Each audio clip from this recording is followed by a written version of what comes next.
Welcome once again students. अब हम कर रहे थे एनसीईआरटी के क्वेश्चन और उन्हीं को हम आगे चलने वाले हैं।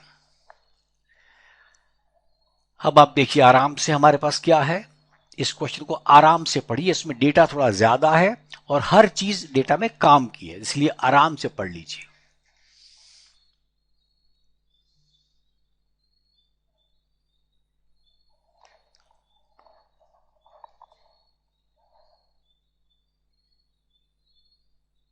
चलिए, आई प्रिज्यूम आपने पढ़ लिया होगा।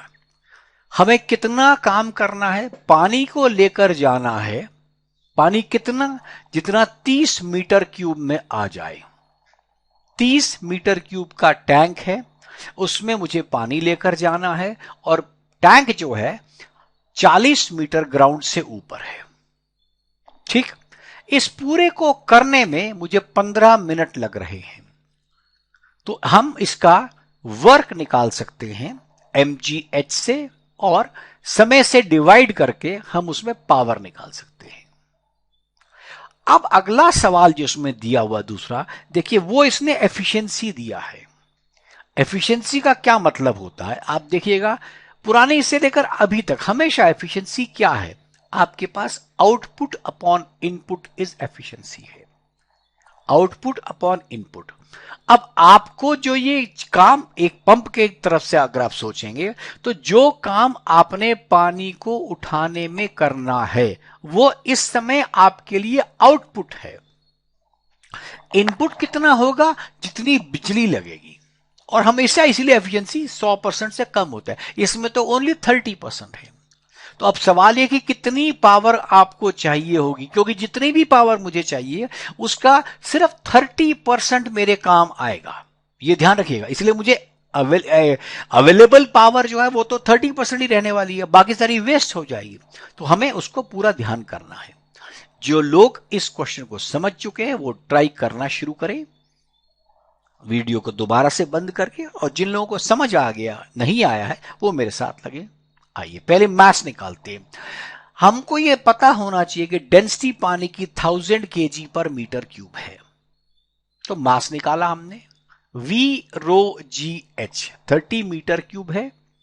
1000 डेंसिटी मैंने ले ली है, हाइट 40 है, और जी की वैल्यू मैंने 10 लिया आपके सामने। तो this is the work done, इतना मुझे वर्क डन करना पड़ेगा पानी को ऊपर ले जाने में। अब इसकी वैल्यू मैंने निकाली 1.2 इंटू 10⁻⁷ जूल्स ऑफ वर्क मेरे को चाहिए मुझे ऊपर ले जाने के लिए। अब समय मेरे पास कितना है, 15 मिनट। आपको पता है वर्क अपॉन टाइम करने से आपके पास पावर आएगी, लेकिन याद रखिएगा उस समय मेरा time should be in seconds. तो 15 मिनट को मुझे सेकंड में जरूर बदलना पड़ेगा। 15 मिनट 1 मिनट में 60 सेकंड है, तो आपने उसकी वैल्यू पुट कर दी।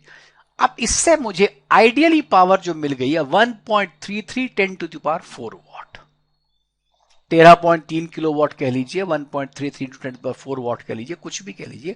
मुझे इतनी पावर एक्चुअल में चाहिए, मतलब ये मेरी आउटपुट है। इनपुट इससे कहीं ज्यादा होनी चाहिए, और वही हम इनपुट हमें निकालना है कि कितनी इलेक्ट्रिकल पावर कंज्यूम करेगा, उसको निकालना है। एफिशिएंसी क्या मैंने आपको बताया, आउटपुट अपॉन इनपुट। अब input is equal to output upon efficiency. Efficiency कितनी है 30%, विच इज 0.30। तो हमने पावर डिवाइड बाई 0.30 कर दिया, 44.4 किलोवाट। आप ध्यान रखिएगा, अगर मैं शुरू में वर्क को ही डिवाइड बाय 0.33 करता तो भी इसका आंसर आ जाता, कि मैंने वर्क ही एक्स्ट्रा मांग लिया, एफिशिएंसी वही डिवाइड कर दी। लेकिन क्योंकि पावर में पूछी है तो बेसिकली पावर तक हमें पहुंचना चाहिए, और उसके बाद हमने इसकी वैल्यू को निकाला।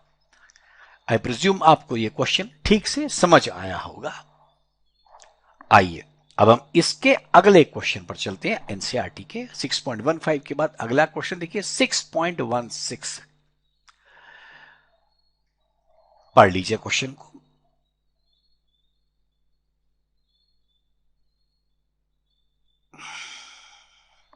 आइए, यहां पर सबसे ज्यादा इंपॉर्टेंट बात है, two identical ball bearings are in contact, मतलब 2 नंबर 3 नंबर के बेरिंग हमारे पास कांटेक्ट में है। अगर आपको न पता हो बॉल बेरिंग है तो क्या आप 2 छोटी छोटी बॉल मान लीजिए और फ्रिक्शनलेस सरफेस के ऊपर है, उनको एक और बॉल ने मारा with same mass with moving with initially velocity V velocity से मारा। अब उसने कहा है कोलिजन इलास्टिक है, तो कौन सा वाला केस रिजल्ट में इनमें से सही माना जाएगा। आइए, सबसे पहली बात, फ्रिक्शनलेस सरफेस था, आपने मारा, कोलिजन टाइप सिस्टम हुआ है। इसका मतलब एक बात बड़ी क्लियर है कि हमें मोमेंटम और काइनेटिक एनर्जी दोनों को कंजर्व करना है। अगर आप ध्यान से मोमेंटम देखने की कोशिश करें तो इनिशियल मोमेंटम मेरा m इंटू वी है,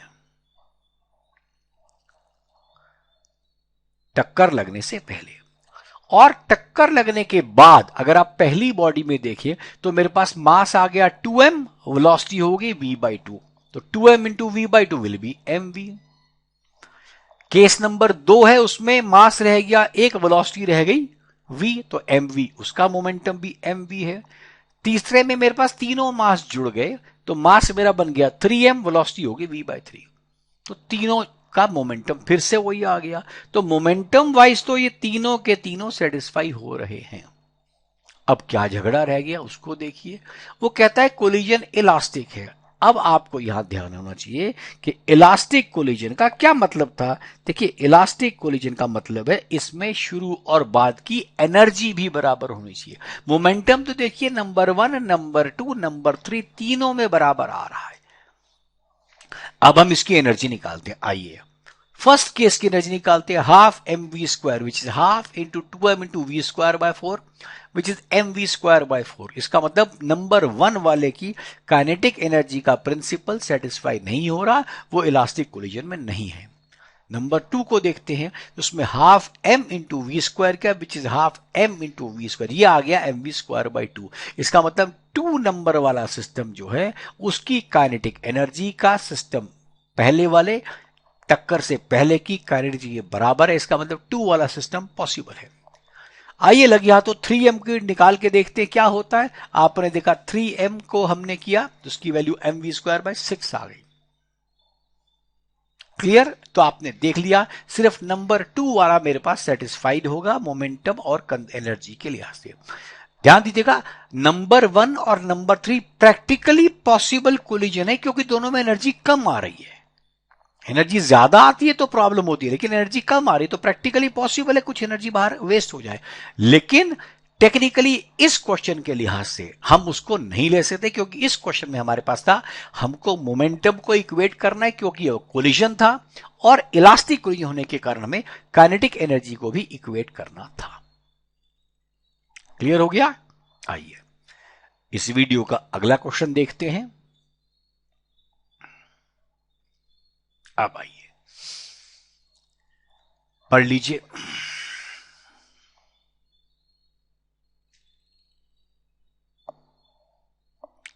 इसमें इसने कहा हॉरिजॉन्टल पोजीशन से एक पेंडुलम को छोड़ा गया।